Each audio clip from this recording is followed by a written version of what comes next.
കഴിഞ്ഞ കുറച്ചു കാലങ്ങളായി സംസ്ഥാനം സാമ്പത്തിക ബുദ്ധിമുട്ട് അനുഭവിച്ചു പോരുന്നുണ്ട് എന്നത് വസ്തുതയാണ്. പ്രകൃതി ദുരന്തങ്ങൾ, നോട്ട് നിരോധനം, കേന്ദ്ര ധനകാര്യ കമ്മീഷനുകൾ കേന്ദ്ര നികുതി വിഹിതം നിശ്ചയിക്കുന്നതിലെ മാനദണ്ഡങ്ങൾ വരുത്തി മാറ്റം മൂലം സംസ്ഥാനത്തിൽ നികുതി വിഹിതത്തിൽ വന്ന കുറവ്, കേന്ദ്രാവിഷ്കൃത പദ്ധതികളുടെ ചെലവ് പങ്കിടൽ ഘടന സംസ്ഥാനങ്ങൾക്ക് അധിക ബാധ്യത വരുത്തുന്ന രീതിയിൽ ഭേദഗതി ചെയ്തത് എന്നീ കാരണങ്ങളാലാണ് മേൽ പ്രതിപാദിച്ച സാമ്പത്തിക ഞെരുക്കത്തിന് പ്രധാനമായും കാരണമായത്. കേന്ദ്ര സർക്കാർ പബ്ലിക് അക്കൗണ്ടിലെ നീക്കിയിരിപ്പും സർക്കാരിന് കീഴിലെ സ്ഥാപനങ്ങളെടുത്ത വായ്പകളും സർക്കാർ കടമായി കണക്കിലെടുത്ത് സംസ്ഥാന സർക്കാരിന്റെ കടമെടുപ്പ് പരിധിയിൽ വെട്ടിക്കുറപ്പ് വരുത്തുന്ന സമീപനം സ്വീകരിച്ചത് സ്ഥിതി കൂടുതൽ വഷളാക്കി. അതേസമയം കഴിഞ്ഞ സാമ്പത്തിക വർഷത്തെ അപേക്ഷിച്ച് റവന്യൂ കമ്മി ഗ്രാന്റിൽ നടപ്പ് സാമ്പത്തിക വർഷം 8,425 കോടി രൂപയുടെയും ചരക്ക് സേവന നികുതി നടപ്പിലാക്കിയത് മൂലം ഉണ്ടാകുന്ന വരുമാന നഷ്ടത്തിനുള്ള നഷ്ടപരിഹാരം നിർത്തലാക്കിയതോടുകൂടി ഈ ഇനത്തിൽ മുൻ സാമ്പത്തിക വർഷത്തെ അപേക്ഷിച്ച് 7,246 കോടി രൂപയുടെയും കുറവുണ്ടായിട്ടുണ്ട്. കേന്ദ്ര സർക്കാർ നടപ്പിലാക്കിയ മൂലധന ചെലവുകൾക്കുള്ള പ്രത്യേക സഹായ പദ്ധതി scheme for special assistance for capital expenditure 2023-24 ഒന്നാം ഭാഗത്തിന് കീഴിൽ സംസ്ഥാനത്തിന് അനുവദിച്ചിരുന്ന 1,925 കോടിയുടെ വായ്പാ സഹായം ലഭിക്കുന്നതിന് സംസ്ഥാന സർക്കാരിൽ നിന്ന് പ്രപ്പോസൽ സമർപ്പിച്ചിരുന്നു. എന്നാൽ സംസ്ഥാനത്ത് നടപ്പിലാക്കി വരുന്ന 5 കേന്ദ്രാവിഷ്കൃത പദ്ധതികളിൽ കേന്ദ്ര സർക്കാർ അനുശാസിക്കുന്ന ബ്രാൻഡിംഗ്, നെയിമിംഗ് മാർഗനിർദ്ദേശങ്ങൾ പാലിച്ചിട്ടില്ല എന്ന കാരണമുയർത്തി മൂലധന ചെലവുകൾക്കുള്ള പ്രത്യേക സഹായ പദ്ധതിയുടെ കീഴിൽ വായ്പാ സഹായം അനുവദിക്കാൻ നിർവാഹമില്ല എന്നാണ് കേന്ദ്രം മറുപടി നൽകിയിട്ടുള്ളത്. സർ, കേന്ദ്ര സർക്കാർ ബ്രാൻഡിംഗ് നിർദ്ദേശിച്ചിട്ടുള്ള സ്വച്ഛ് ഭാരത് മിഷൻ, സർ, ഇത് വളരെ പ്രധാനമാണ്. കേരളത്തിലെ ആകെ ബാധിക്കുന്ന ഒരു പുതിയ പ്രശ്നം ഇപ്പോൾ ഉയർന്നു വന്നിട്ടുള്ളതാണ്. ശ്രദ്ധയിൽപ്പെട്ടിട്ടുണ്ടാവും, എങ്കിലും ഒരിക്കൽ കൂടി ഞാൻ പറയുകയാണ്. Sir, Swachh Bharat Mission Grameen, Ayushman Bharat Health and Wellness Centres, Pradhanmantri Awas Yojana Urban, Poshan Abhiyan, National Health Mission എന്നീ സ്കീമുകളിൽ ബ്രാൻഡിംഗ്, നെയിമിംഗുമായി ബന്ധപ്പെട്ട് കേന്ദ്ര സർക്കാർ നിർദ്ദേശിച്ച മാർഗനിർദ്ദേശങ്ങൾ നടപ്പിലാക്കുന്നതിന്റെ പുരോഗതി സംബന്ധിച്ച് ബന്ധപ്പെട്ട വകുപ്പുകൾ കേന്ദ്ര മന്ത്രാലയങ്ങളെ അറിയിച്ചുവെങ്കിലും കേന്ദ്ര സർക്കാർ ഇക്കാര്യത്തിൽ സംസ്ഥാനത്തിന് അനുകൂലമായ തീരുമാനങ്ങളൊന്നും കൈക്കൊണ്ടിട്ടില്ല. സർ, മൂലധന ചെലവുകൾക്കായിട്ടുള്ള പ്രത്യേക സഹായ പദ്ധതിയുടെ വിവിധ ഭാഗങ്ങളിലായി അനുവദിക്കേണ്ട ഒരു തുകയും നടപ്പ് വർഷം ഇതുവരെ കേന്ദ്ര സർക്കാർ റിലീസ് ചെയ്തിട്ടില്ല. സർ, ഏകദേശം 3,000 കോടി രൂപയുടെ പലിശരഹിത വായ്പാ സഹായമാണ് ഈ കാപ്പെക്സിന് മാത്രം നമുക്ക് കിട്ടേണ്ടത്. മറ്റ് സ്കീമുകളിൽ മറ്റു തുകയാണ്.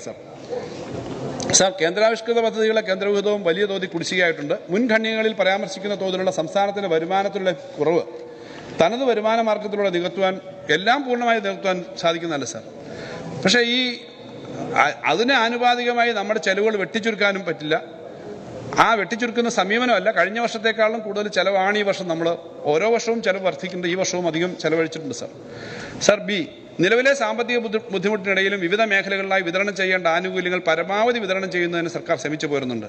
വിവിധ ആനുകൂല്യങ്ങൾക്കും സേവനങ്ങൾക്കും ആവശ്യമായ തുക കണക്കാക്കി നടപ്പ് സാമ്പത്തിക വർഷത്തെ ബജറ്റിൽ ഉൾപ്പെടുത്തിയിട്ടുണ്ട്. സർ, സി, സപ്ലൈകോയുടെ വിപണി ഇടപെടലിനായുള്ള 2,408 നമ്പർ അനുസരിച്ചിട്ട് അതിന്റെ സബ്സിഡീസ് എന്ന ഹെഡിൽ നടപ്പ് സാമ്പത്തിക വർഷം 190.80 രൂപ വകയിരുത്തിയിട്ടുള്ളതിൽ, ഇത് മാർക്കറ്റ് ഇന്റർവെൻഷനുകളാണ്. സർ, 190.80 കോടി വകയിരുത്തിയിട്ടുള്ളതെന്നും 2022 ഓണക്കാലത്ത് സ്പെഷ്യൽ പഞ്ചസാര വിതരണം ചെയ്ത വകയിലുള്ള സബ്സിഡി തുകയായ 89,60,556 രൂപയും, വിപണി ഇടപെടലിനായി 157.64 കോടി രൂപയും, ഓണക്കിറ്റ് വിതരണത്തിനായി 32.27 കോടി രൂപയും ചേർത്ത് 190.80 കോടി രൂപ പൂർണ്ണമായും അനുവദിച്ചിട്ടുണ്ട്. മേൽ ശീർഷകത്തിൽ അധിക ധനാനുമതിക്കുള്ള ഭരണവകുപ്പ് പ്രൊപ്പോസൽ ധനബജറ്റ് വകുപ്പിന്റെ പരിഗണനയിലാണ്. സർ, ഡി, ഈ കോൺട്രാക്ടർമാരുടെ പണത്തെ സംബന്ധിച്ച്, സർ, അവരുടെ മരാമത്ത് പണികൾ സ്തംഭിച്ചിരിക്കുന്നതായി ശ്രദ്ധയിൽപ്പെട്ടിട്ടുണ്ടോ എന്നുള്ളതാണ്. സർ, അങ്ങനെ ഒരു സ്ഥിതിയില്ല. കോൺട്രാക്ടർമാർക്ക് പേയ്മെന്റ് കൊടുക്കുന്നതിന് BDS സമ്പ്രദായം അടക്കം ഏർപ്പെടുത്തിയിട്ടുണ്ട്. സർ, എപ്പോൾ ചോദിച്ചാലും ഈ കേന്ദ്രത്തിന്റെ കാര്യം പറയുന്നു എന്നാണ് അദ്ദേഹത്തിന്റെ പരാതി. കേന്ദ്രത്തിനെ കുറ്റപ്പെടുത്തരുത് എന്നുള്ള അഭിപ്രായം അദ്ദേഹത്തിന്റെ പാർട്ടിക്ക് ഉണ്ടോ എന്ന് എനിക്ക് അറിഞ്ഞുകൂടാ. എന്തായാലും സാർ, കിട്ടാത്ത കാര്യത്തെ പറ്റിയേ നമ്മൾ പറയുന്നുള്ളൂ. സാർ, ഈ കേരളത്തിൽ നിന്ന് ആകെ പിരിച്ചുകൊണ്ട് പോകുന്ന പണത്തിന്റെ അർഹമായ പങ്ക് നമുക്ക് ലഭിക്കണം. നേരത്തെ കിട്ടിക്കൊണ്ടിരുന്നത് കിട്ടുന്നില്ല. ഇന്ത്യയിലെ മറ്റ് സ്റ്റേറ്റുകൾക്ക് കൊടുക്കുന്നത് പോലെ തരുന്നില്ല. സാർ, 1,00,000 കോടി രൂപ കാപ്പെക്സ് എന്ന നിലയിൽ അവർ കൊടുക്കുമ്പോൾ നമുക്ക് 3,000 കോടി കിട്ടാൻ അർഹതയുണ്ട്. സാധാരണഗതിയിൽ 1,00,000-ലധികം കൊടുക്കുന്നുണ്ട്. സാർ, 60,000 കോടി കിട്ടിയ സ്റ്റേറ്റും ഉണ്ട്. സാർ, അങ്ങനെ കൊടുക്കുന്ന അല്ല ശരി. നമുക്ക് കിട്ടേണ്ടത് അർഹമായി കിട്ടണമെന്ന് പറയുന്നേ ഉള്ളൂ. ഇതൊന്നും പറയണ്ട എന്നാണോ?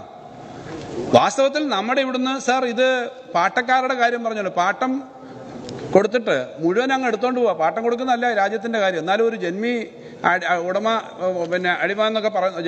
ജന്മിയും പാട്ടക്കാരനും കൊടുത്തിട്ട് ജന്മി പാട്ടത്തിന്റെ ഒരു കമ്പാരിസൺ ഇവിടെ പറയാൻ പറ്റില്ലല്ലോ. അല്ലെങ്കിൽ നമ്മുടെ ഒരു പരസ്പര ഒരു പാർട്ട്ണർഷിപ്പ് ആണെങ്കിൽ വലിയ തോതിലുള്ള പണം നമുക്ക് കിട്ടാനുള്ള വലിയ തോതിലുള്ള പണവും നമുക്ക് കിട്ടാതിരുന്ന എങ്ങനെയാണ്? നമുക്ക് കിട്ടേണ്ട പണം കിട്ടണ്ടേ? ആ പ്രശ്നം നമ്മുടെ ഇവിടുന്ന് കളക്ട് ചെയ്യുന്നു. ഞാൻ പറയാം, നമ്മുടെ ഈ പൊതുവിൽ സ്കാനറിൽ വരുന്നതല്ലാതെ ഇൻകം ടാക്സും കസ്റ്റംസും മറ്റ് ചെലവുകളും ഒക്കെ കളക്ട് ചെയ്യുന്നില്ല സർ. അങ്ങനെ കളക്ട് ചെയ്യുന്നതെന്ന് ഇന്ത്യയിലെ മറ്റ് സംസ്ഥാനങ്ങൾക്ക് കൊടുക്കുന്ന ഒരു പരിധി അനുസരിച്ച് നമുക്ക് വരുന്നില്ല എന്നുള്ളതേ പറയുന്നുള്ളൂ. എന്ന് പറഞ്ഞിട്ട് ഇവിടുത്തെ ചെലവൊന്നും നടക്കാതിരിക്കുന്നില്ല സാർ. ഇവിടെ അങ്ങ് പറഞ്ഞല്ലോ UGC ഉൾപ്പെടെയുള്ള പല കാര്യങ്ങൾ. സാർ, UGC ഉൾപ്പെടെയുള്ള കാര്യങ്ങളിൽ സംസ്ഥാന ഗവൺമെന്റ് അവർ പറഞ്ഞതനുസരിച്ച് കാര്യങ്ങൾ കൊടുത്തിട്ടുണ്ട്. ഓരോ സമയത്തും മാറ്റി മാറ്റി മാറ്റി പറഞ്ഞ് കിട്ടാതിരുന്നതാണ്. അവർ പറഞ്ഞ, ഞാൻ ഇവിടെ വളരെ വിശദമായിട്ട് പറഞ്ഞതാണ്, അവർ പറഞ്ഞ ഡേറ്റിൽ ഒരു മാർച്ച്, കഴിഞ്ഞ 2022 മാർച്ചാണെന്ന് എൻ്റെ ഓർമ്മ, 22 മാർച്ചിന് മുമ്പ് തന്നെ പിന്നെ ഈ പേപ്പറുകൾ എത്തിച്ചു. അതിനുശേഷം ഇമെയിൽ അയച്ചാൽ മാത്രം പോരാന്നുള്ളതുകൊണ്ട് നമ്മുടെ ഡയറക്ടർ നേരിട്ട് പോയി, ആ ചുമതലയുള്ള ഉദ്യോഗസ്ഥ നേരിട്ട് പോയിട്ട് ഈ പേപ്പർ കൊടുത്തു. അതെല്ലാം പറഞ്ഞിട്ട് ഇപ്പോൾ കോടതിയും കേസും ഒക്കെ വരുമ്പോൾ നമ്മളൊന്നും കൊടുക്കുന്നില്ല എന്ന് പറഞ്ഞത്. സാർ, ഇതിനകത്ത് എന്തുകൊണ്ടാണ് ഇങ്ങനൊരു ചിറ്റമ്മ നയം നമ്മളോട്? ആ പ്രശ്നമേ കേന്ദ്രത്തിൻ്റെ കാര്യത്തിൽ പറയുന്നുള്ളൂ. നമുക്ക് കിട്ടേണ്ട പണം കിട്ടണം എന്ന് പറഞ്ഞാൽ ഇവിടുത്തെ കാര്യങ്ങൾ സാർ, ഇവിടുത്തെ ചെലവിൻ്റെ കാര്യത്തിൽ ചുരുക്കം വന്നിട്ടില്ല സാർ. ഇതുവരെയുള്ള ചെലവിൽ ഈ വർഷം തന്നെ കണക്കെടുക്കാമെങ്കിൽ കഴിഞ്ഞ വർഷം ചെലവ് അതിനേക്കാളും 4000 കോടിയിലധികം ഈ ഡിസംബർ വരെ നമ്മളിപ്പോൾ ചെലവാക്കിയിട്ടുണ്ട്. പണം ചെലവാക്കാതെ അല്ല ഇത് പോകുന്നത്. ഈ പറഞ്ഞതുപോലെ വലിയ തോതിലുള്ള കുടിശ്ശികകൾ നേരത്തെ പറഞ്ഞല്ലോ, കോൺട്രാക്ടർമാരുടെ മറ്റു അങ്ങനൊന്നും ഒരു ലെവലിലപ്പോഴുള്ള കുടിശ്ശികയില്ല. BDS പോലുള്ള സമ്പ്രദായം നടപ്പിലാക്കി. എന്നാൽ നമുക്ക് ചെയ്യാവുന്ന, സ്പെൻഡ് ചെയ്യാവുന്ന സ്പേസ് ഒരു 50,000 കോടിയുടെ എങ്കിലും കുറവ് അവർ ഏകപക്ഷീയമായിട്ട് വരുത്തുന്നതിൻ്റെ പ്രശ്നമുണ്ട്. അത് നമ്മളെല്ലാം ബാധിക്കുന്നതാണ്. ആ കാര്യം പറയുന്നേ ഉള്ളൂ. ഈ കാര്യങ്ങളിപ്പോൾ കാസർഗോഡ് ജില്ല എടുത്താലും അങ്ങയുടെ മണ്ഡലം എടുത്താലും ഒക്കെ എത്രയോ അധികം പ്രവർത്തനങ്ങൾ ഈ സമയത്ത് നടന്നിട്ടുണ്ടെന്ന് അങ്ങക്ക് അറിയാമല്ലോ സാർ. ഈ അദ്ദേഹം പറഞ്ഞ നമുക്ക് ഈ കേന്ദ്രത്തിനെ ചുമ്മാതെ പറയുന്ന, അങ്ങ് പറഞ്ഞു കേന്ദ്രത്തിനെതിരെ അല്ല, കേന്ദ്രത്തിനോട് സഹകരിച്ച് തന്നെയാണ് നമ്മൾ പോകുന്നത്. കേന്ദ്രത്തിൽ നിന്ന് കിട്ടാനുള്ളത് കിട്ടണമെന്നുള്ളതാണ്, നമുക്ക് അർഹമായത് കിട്ടണമെന്നേ പറയുന്നുള്ളൂ. അത് ഞാൻ ആവർത്തിച്ച് പറയുകയാണ്. പിന്നെ അങ്ങ് സ്പെസിഫിക് ആയ ഒരു ചോദ്യം ചോദിച്ച് PWD പിന്നെ കോൺട്രാക്ടർമാർക്ക് ഇന്നും കണ്ടൊരു പത്രത്തിൽ 15,000 കോടി കൊടുക്കാനുണ്ട്. തെറ്റിദ്ധരിച്ചിട്ട് നമ്മുടെ സഭ പോകാൻ പാടില്ല. ഇന്നത്തെ കണക്കനുസരിച്ച് നമ്മുടെ ട്രഷറിയിൽ അല്ലെങ്കിൽ കൊടുക്കേണ്ടതായി നമ്മുടെ അടുത്ത് വന്നേക്കുന്ന കണക്ക് 1021 കോടിയാണ് സാർ. ഇത് ട്രഷറിയിലെ കണക്കാണ്. ബാക്കി BDS മാറിയിട്ടുണ്ടാവും, BDS മാറിയിട്ടുണ്ടാവും. ബാക്കി ഇന്നത്തെ കണക്കനുസരിച്ച് ഞാൻ പറയുകയാണ് 1021 കോടിയാണ്. എങ്ങനെയാണ് ട്രഷറിയിൽ നമ്മുടെ ഫിനാൻസിൽ കണക്കെടുക്കുന്നത്? ബില്ലുകൾ വന്നിട്ടുള്ളത്, ട്രഷറിയിലേക്ക് പോയിട്ടുള്ളത്, അവിടെ ക്യൂവിലുള്ളത്, അതനുസരിച്ചിട്ടാണിത്. വേസ് ആൻഡ് മീൻസിലും അവിടെ ഉള്ളതനുസരിച്ചുള്ള കണക്കാണ് പറയുന്നത്. എന്നാൽ BDS സമ്പ്രദായം കഴിഞ്ഞ കുറേ കാലമായിട്ട് നമ്മൾ നടത്തുന്നുണ്ട്. BDS സമ്പ്രദായം ബിൽ ഡിസ്കൗണ്ടിങ് സ്കീമാണ്. അതനുസരിച്ച് പണം ആളുകൾ മാറുന്നുണ്ട്, അതനുസരിച്ച് എടുക്കുന്നു. സാർ, ഒരു കാര്യം കൂടി ഇതുമായി ബന്ധപ്പെട്ട് പറഞ്ഞു സാർ, അങ്ങ് ഉൾപ്പെടെ അറിവിലേക്കാണ്. നേരത്തെ എൻ്റെ അടുത്ത് കുറച്ച് കോൺട്രാക്ടർമാർ കൊല്ലത്താണ്, ചെറുകിട കോൺട്രാക്ടർമാർ, ഇടത്തരം കോൺട്രാക്ടർമാർ, ഞങ്ങൾ ബില്ല് കൊടുത്തിട്ട് പണം കിട്ടുന്നില്ല. ഞാൻ അന്വേഷിച്ച് കഴിഞ്ഞപ്പോൾ ബില്ല് ട്രഷറിയിലേക്ക് പോയിട്ടില്ല. അവരുടെ ബില്ല് ട്രഷറിയിലേക്ക് പോകണമെങ്കിൽ ഫസ്റ്റ് പേജ് മാത്രം പോയാൽ പോരാ, അത് ഫിസിക്കലി തന്നെ വെരിഫൈ ചെയ്യാൻ വേണം. അപ്പോൾ പലപ്പോഴും ഇങ്ങനെ പല സാങ്കേതിക കാര്യങ്ങളും കാണും. ചില സ്ഥലത്താണ് പണമില്ല. 15,000 കോടി കോൺട്രാക്ടർമാർക്ക് കിട്ടാനുണ്ടെന്നുള്ളതുകൊണ്ട് ഞാൻ അതുകൊണ്ട് തന്നെ ഇന്നലെ പത്രത്തിൽ കണ്ടു 15,000 കോടി കോൺട്രാക്ടർമാർക്ക് എവിടെയാണ് കിട്ടാനുള്ളത്. അങ്ങനെ കിട്ടാനുള്ള തുകയുടെ പ്രശ്നമില്ല എന്നുള്ളത് കൊണ്ട് ഞാൻ ഈ കാര്യം ശ്രീ നെല്ലിക്കുന്നി ചോദ്യം ചോദിച്ചത് നന്നായി. അതുകൊണ്ടാണ് ഞാൻ ഇപ്പോഴത്തെ ഏറ്റവും ലേറ്റസ്റ്റ് ആയിട്ടുള്ള കണക്ക് പറഞ്ഞത്. വളരെ വിശദമായ മൈന്യൂട്ട് കണക്കുകൾക്ക് നോക്കിയിട്ട് ഞാൻ തരാൻ പറ്റും എത്ര രൂപ വരെ ഉണ്ടെന്നുള്ളത്. എന്തായാലും അത് നമ്മുടെ മറ്റ് പദ്ധതികൾ പോലെ തന്നെ കൃത്യമായിട്ട് ഈ കടം റീചാർജ് ചെയ്ത് പോകുന്ന പദ്ധതിയാണ്. നമ്മൾ മറ്റു കടമെടുക്കുന്ന പോലെ തന്നെയാണ്. അതിനകത്ത് നമുക്ക് സംസ്ഥാനത്തിന് ഗുണമല്ലാതെ ദോഷം ഉണ്ടാവില്ല. കാരണം എപ്പോഴും നമ്മുടെ അസറ്റ് വർദ്ധിച്ചിട്ടുണ്ട്. നമ്മുടെ സംസ്ഥാനത്തെ അസറ്റ് ക്രിയേഷൻ ഇന്ത്യയിലെ ഏറ്റവും കൂടുതലാണെന്ന് കഴിഞ്ഞ ദിവസം ചില റിപ്പോർട്ടുകൾ വന്നത് നിങ്ങളും വായിച്ചു കാണും. ഇന്ത്യയിൽ ഏറ്റവും കൂടുതൽ അസറ്റ് ക്രിയേറ്റ് ചെയ്തിട്ടുള്ള ഒരു വർഷം ശതമാനം നോക്കിയാൽ GSDP നമ്മളാണ് എല്ലാം കൂടെ. സാർ, അതുകൊണ്ട് ആ കടത്തിൻ്റെ കാര്യത്തിനകത്ത് നമുക്ക് തിരിച്ചടയ്ക്കാൻ പറ്റുന്ന തരത്തിലൊക്കെയുള്ള അതിലെ ബാധ്യതയില്ല. ട്രഷറി നിയന്ത്രണത്തിനകത്ത് സാർ ഇപ്പോൾ വലിയ നിയന്ത്രണം ഉണ്ടെന്ന് പറയാൻ പറ്റില്ല. നിയന്ത്രണമുണ്ട്, ഇല്ലയെന്ന് പറയുന്നില്ല. കാരണം ഇതുപോലെ പിന്നെ സ്ഥലത്ത് നിയന്ത്രണം ഇല്ലയെന്ന് പറയണ്ട. അതിനകത്ത് ക്യൂ ആയിട്ടുണ്ട്. ഏതാ അതിനകത്ത് ഇപ്പോൾ ഈ ഡിസംബറിൽ ഏതായാലും കിട്ടാനുണ്ടോ? ഡിസംബറിൽ ഈ ഒരു മാസത്തേക്കാണോ എല്ലാവരും വരാൻ കാണത്തുള്ളൂ. ബാക്കി പണമൊന്നും അങ്ങനെ കിട്ടാനില്ല. ഓരോ സമയത്തും ക്ലിയർ ചെയ്ത് കൊടുക്കുന്നതാണ്. അത് വലിയ ഫെസ്റ്റിവലൊക്കെ വരുമ്പോൾ ഒന്ന് ഇതാക്കാറുണ്ട്. എന്നാൽ ഇപ്പോൾ അതിൻ്റെ ബുദ്ധിമുട്ടില്ല എന്ന് പറഞ്ഞു കഴിഞ്ഞാൽ സത്യസന്ധമായിട്ട് ഇവിടെ പറയാൻ പറ്റില്ല. കാരണം പണം കിട്ടാത്തതുകൊണ്ടാണ്. അങ്ങ് ചോദിച്ചാൽ എപ്പോഴും ഈ നിയന്ത്രണം തീരും? സാർ, നമുക്ക് കിട്ടാനുള്ള പണത്തിൻ്റെ 50% എങ്കിലും 50% മുഴുവൻ വേണമെന്ന് പറഞ്ഞില്ല, 50% എങ്കിലും കേന്ദ്രത്തിൽ നിന്ന് റിലീസ് ചെയ്ത് കിട്ടിയാൽ അപ്പോൾ ഇപ്പോൾ ഉള്ള ചെറിയ നിയന്ത്രണങ്ങൾ ഇല്ലാതാവും. ഇപ്പോൾ ഉള്ള ചെറിയ നിയന്ത്രണങ്ങൾ ഇല്ലാതാവും. ചെറിയ നിയന്ത്രണങ്ങൾ ഇടയ്ക്കിടയ്ക്ക് വെക്കുന്നുണ്ട്, ഇടയ്ക്കിടയ്ക്ക് മാറ്റുന്നുണ്ട്. സാർ, ഈ കടമെടുപ്പിന് സമരം ചെയ്യാൻ പോയി ലോകത്ത് ആദ്യമായിട്ടാണ് ഇങ്ങനൊരു കാര്യം എന്നൊക്കെ പറഞ്ഞു കഴിഞ്ഞാൽ അത്ഭുതം തോന്നുന്നു. സാർ, നിയമസഭയും കേരള സംസ്ഥാനത്തിനും ഓരോ സ്ഥലത്തെ ജനങ്ങൾക്കും ഒരു അവകാശമുണ്ട് സാർ. ഈ നിയമസഭയുടെ അവകാശമുണ്ട്. അതാണ് ഫെഡറലിസം നമ്മൾ പറയുന്നത്. ഫെഡറലിസം അതിന്റെ വിവിധ വശങ്ങളെ പറ്റി പറയുമ്പോൾ നമ്മൾ എന്താണ് തെറ്റായ കാര്യത്തിന് അവകാശം ചോദിക്കണം. നമുക്ക് കടമെടുക്കാനായിട്ട് ഇവിടെ നിയമസഭ പാസ്സാക്കുന്നു, നിയമസഭ അംഗീകരിക്കുന്നു, നിങ്ങളും ഞാനും നമ്മളെല്ലാം കൂടി അംഗീകരിക്കുന്ന ബഡ്ജറ്റ് നിയമമുണ്ട്. ആ ബഡ്ജറ്റ് നിയമം വേണ്ട, അവിടെ ഡിപ്പാർട്ട്മെന്റ് തീരുമാനിച്ചാൽ മതി എന്നാണ്. ഇപ്പൊ ഈ അടുത്തിടയ്ക്ക് ജമ്മു കാശ്മീരിന്റെ ഒരു വിധി വന്നല്ലോ. വിധിക്കകത്ത് കോടതി റാറ്റിഫിക്കേഷൻ എല്ലാം വന്നപ്പോൾ സെൻട്രൽ ഗവൺമെന്റ് അതിനെ എങ്ങനെ കൺസ്ട്രൂ ചെയ്തേ? നിയമസഭ ഇല്ലെങ്കിൽ ഗവർണർക്ക് തീരുമാനിക്കാം.